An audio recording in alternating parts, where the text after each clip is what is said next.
Salam selamat dan bahagia.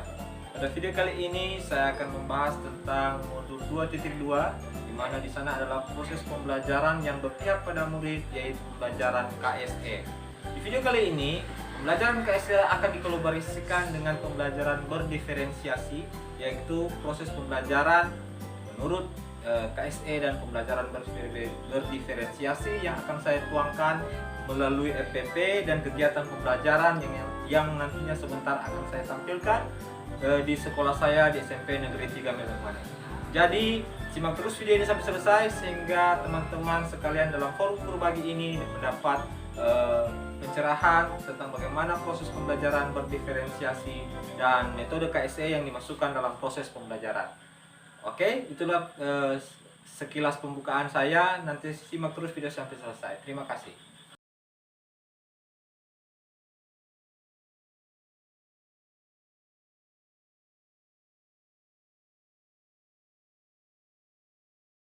Oke, selamat siang anak-anak. Siang. Hari ini walaupun cuma 4 orang, Bapak akan melakukan pelaksanaan kegiatan pembelajaran. Ini teman-teman lain di mana? Tidak ada, Bapak. Ada di mana? Nggak tahu. Nggak tahu. Jadi cuma sebenarnya ada berapa orang nih? Ada 7? 8. 8. Oh, 8 orang. Berarti ada 8 orang yang pernah juga. Ya. Nah, ini dari saudara semua ini? Belum. Belum? Belum. Kau belum? Yang dapat makanan kau belum? Saat tadi semua ya tadi. Bapak tanya sarapan? Belum. Sama kan? Ini belum? Belum. Oh. Belum. Oke, kalau begitu nanti Bapak atur ke waktu supaya perlu lama untuk kegiatan ini. Nah, sebelum kita mulai kegiatan pembelajaran, kamu mesti berdoa dulu. Siapa yang bisa pimpin doa? Elis, mari Elis. Yang doa dulu.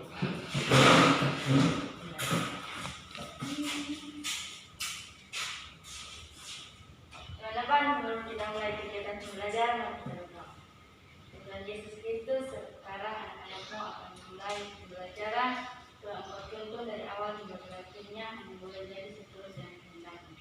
Tuhan berkati juga Bapak Guru yang akan mengajar kami, berikan aja kesabaran agar bisa menjadikan yang baik. Tuhan akan menjaga kami dan menjaga. Amin. Amin. Oke, terima kasih Elis. Selamat doa. Nah, hari ini orang akan belajar tentang sistem ekspresi. Walaupun yang lalu, ini yang teman-teman lain masih belum dengar toh.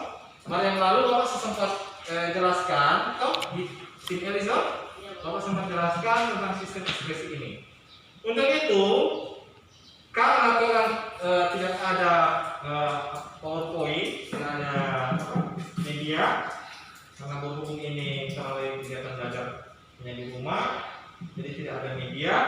Untuk itu PowerPoint-nya Bapak sudah bagikan ke ini, ke apa? Ke HP masing-masing. Jadi sebentar, tolong itu video itu disimak, disimak. Jadi setelah video ini disimak, nanti ada LKS yang Bapak kasih menjawab. Tapi sebelumnya tentang materi ekspresi ini sekedar mau ingat, Bapak kasih kuis dulu untuk membuat orang. Bapak kasih kuis. Jadi kuis itu begini. Bapak pertanyaan begini. Kira-kira kalau manusia bernafas, yang jawab ini kuis ini langsung angkat tangan. Siapa yang jawab langsung angkat tangan. Bapak kasih kuis. Yang bisa jawab langsung angkat tangan ya. Sejawab langsung angkat tangan. Pertanyaan begini. Ini Bapak buka masker. Suka nafas kalau. Nah, saat manusia bernafas, mengeluarkan apa? Apa ya? Ya, betul sekali. Mengeluarkan karbon dioksida. Tahu itu karbon dioksida apa? Apa itu? Itu zat sisa pembakaran dari dalam tubuh. Nah, kemudian kan Beci. Iya. Ya, Beci. Saat Beci berolahraga, kira-kira apa yang keluar Beci? Apa? Keringat. Keringat itu dihasilkan oleh apa? Oleh apa? Kira-kira. Ini siapa ini? Ini belum dijawab. Putri. Saat orang mengeluarkan urin, Pak Urin? Urin apa itu? Air apa? Bukan. Air kencing. Air kencing? Air kencing atau tidak? Tahu harga urin? Gimana? Oke, 100 ginjal. Nah, itu tadi adalah organ-organ ekskresi. Ini kan belum pernah dengar tadi. Ini itu adalah organ-organ ekskresi. Jadi ada 4 organ ekskresi. Apa tadi? Tadi yang pertama ginjal, kulit, paru-paru, dan terakhir hati. Nah, tidak sempat disebut. Kuis tadi bagaimana perasaan kalian? Merasa termotivasi atau bagaimana? Untuk mengikuti pembelajaran merasa senang atau bagaimana perasaan kalian? Senang. Sehingga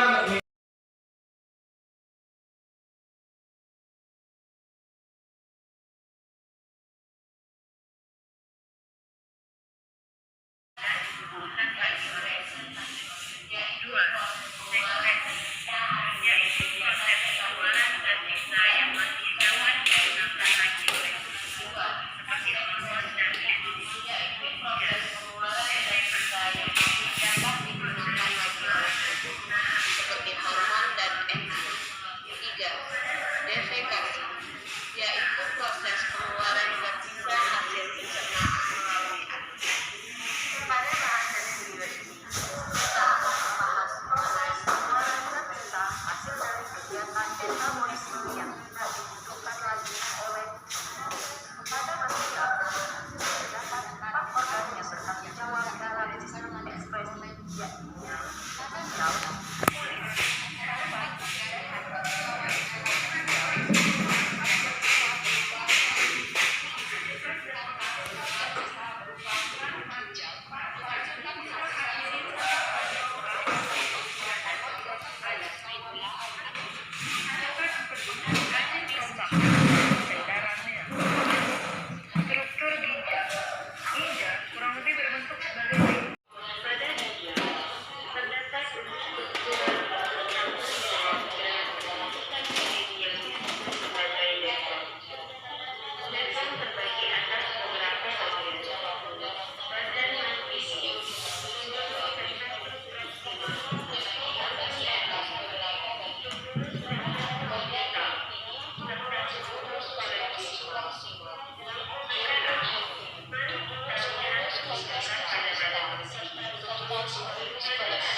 video tadi kira-kira soal ada yang masuk nggak? Soal ada yang kalian paham? Kira-kira soal apa yang masuk? Apa yang sudah saya ketahui dari video tadi? Ada nggak? Nah, kalau soal ada, coba kalian buat ringkasan tentang materi yang itu tentang filtrasi reabsorpsi, augmentasi. Filtrasi terjadi di glomerulus, reabsorpsi terjadi di tubulus contractus proximal, kemudian augmentasi terjadi. Jadi DP terserah kalau kalian, teman kalian ya.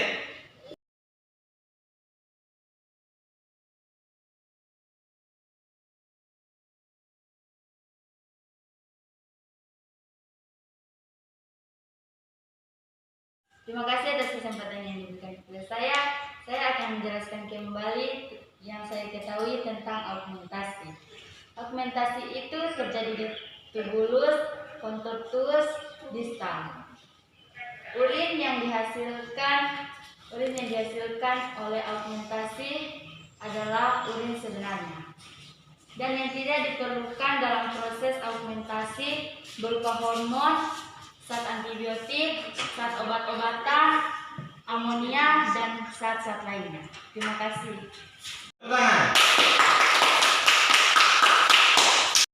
Reabsorpsi terjadi dalam tubulus contractus distal hasil dari reabsorpsi urin sekunder.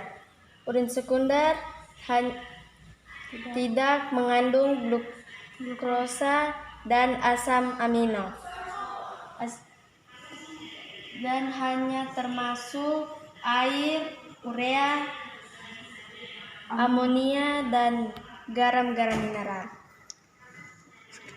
Sekian dari hasil kami berdua. Terima kasih. Kesempatan saya akan membacakan hasil rangkuman yang telah saya tonton tadi di video mengenai filtrasi. Filtrasi dihasilkan urin primer.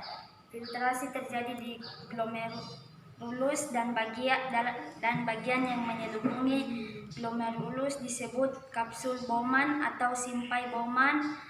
Darah akan mengalir di dalam kapiler glomerulus disuplai dari arteriola afferent, berarti masuk dan keluar melalui arteriola afferent. Afferent berarti keluar selama darah mengalir.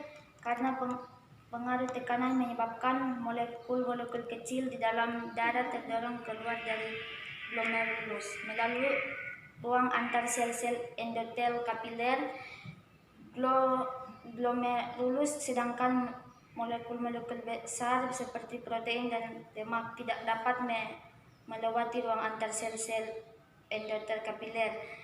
Glomerulus akan tetap berada pada kapiler glomerulus, sehingga hanya molekul-molekul kecil yang tersaring saja yang akan ditampung di dalam kapsula Bowman. Proses penyaringan yang telah berlangsung demikian disebut filtrasi. Terima kasih. Sekian dan terima kasih.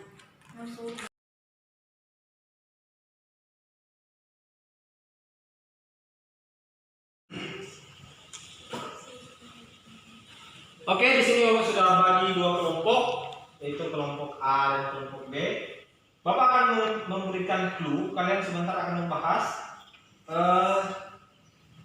Jadi DP pertanyaan seperti ini. Manusia memiliki dua ginjal, yaitu ginjal kiri dan ginjal kanan.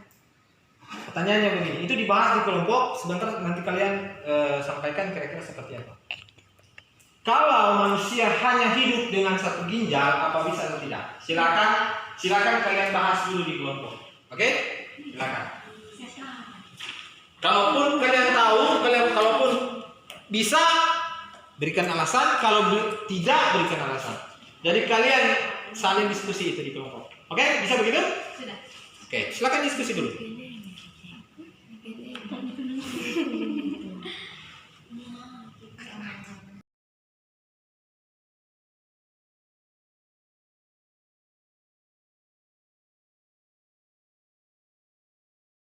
Kesempatan, baiklah, kita akan mencoba menjelaskan apakah manusia bisa hidup dengan satu ginjal. Menurut kita tidak bisa, karena manusia tidak bisa hidup tanpa satu ginjal dan akan mati sakitan sehingga menimbulkan kematian. Terima kasih. Kesempatan yang telah diberikan kepada kami berdua, kami akan mencoba menjawab dan menjelaskan tentang apakah manusia bisa hidup dengan satu ginjal atau tidak. Menurut kami berdua bisa karena bisa dibantu dengan obat-obatan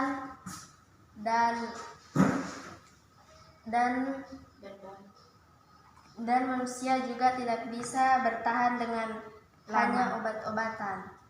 Lama-kelamaan akan meninggal dunia. Coba meluruskan tentang hasil diskusi kalian tadi. Jadi manusia hidup menggunakan satu ginjal itu bisa. Jadi dia bisa hidup dengan menggunakan satu ginjal. Ada kadang juga ginjal ini sering didonor. Ada orang yang membutuhkan uang, biasa dia ginjal itu dia donor ke orang yang membutuhkan ginjal. Biasanya orang yang sudah lanjut usia, ginjal itu sudah rusak. Nah, untuk rusak itu biasanya dia harus cuci darah atau kemoterapi biasanya lah, kemoterapi. Nah, untuk itu dia akan mendonorkan ginjal. Nah, jadi manusia menggunakan satu ginjal itu bisa. Maka kalau tidak ada ginjal pasti tidak bisa. Walaupun hanya menggunakan satu ginjal, otomatis dia harus mengurangi dari pekerjaan. Jadi dia harus bekerja yang kerja-kerja berat dia kita harus tinggalkan. Jadi hanya bisa kerja ringan-ringan. Oke, seperti itu. Nah, kalau begitu kita akan melakukan refleksi untuk kegiatan pembelajaran kita hari ini. Kegiatan refleksi itu ada di lembar yang tadi Bapak bagi. Silakan kalian mengisi lembar refleksi ini. Oke, terima kasih.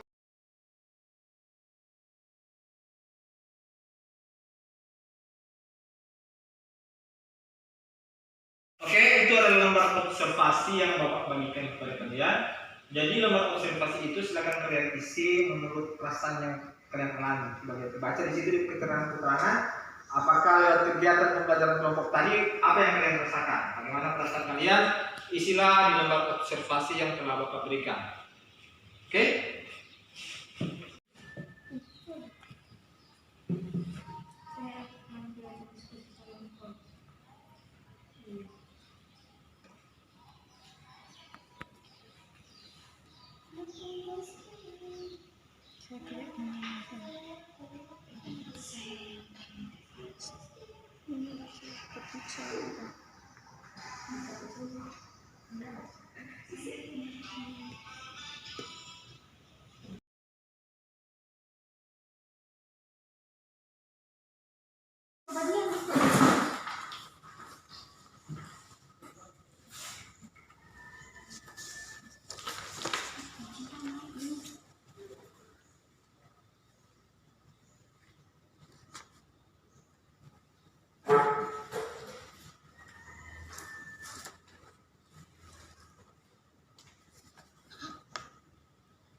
Merangkum materi yang telah Bapak berikan kepada kalian.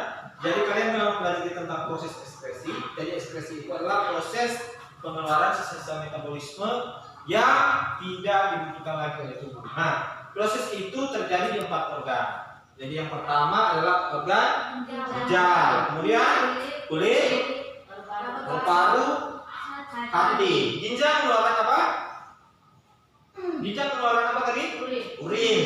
Kemudian kulit, keringat, hati, urea, dan paru-paru mengeluarkan karbon dioksida. Nah, tadi kalian sudah membahas, tadi kan kalian sudah menurut minat kalian, kalian sudah membahas 3 tahap pada ginjal untuk penyaringan urin. Dimulai dari apa tadi? Yang pertama,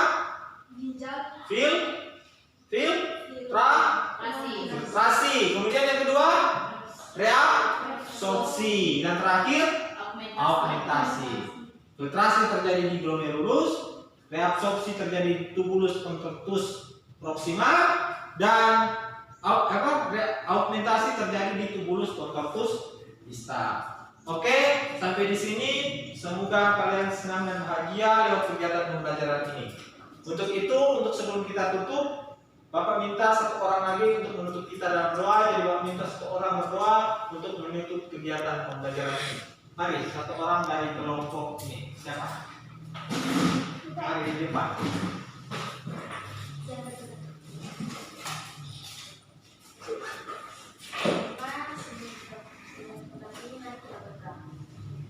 Terima kasih karena Engkau telah menuntun pembelajaran kami dari awal, tengah, sampai berakhirnya.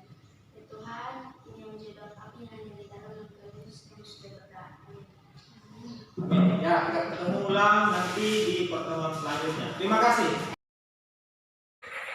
Oke, itulah tadi proses kegiatan pembelajaran berdiferensiasi serta penggunaan metode KSE dalam kegiatan pembelajaran.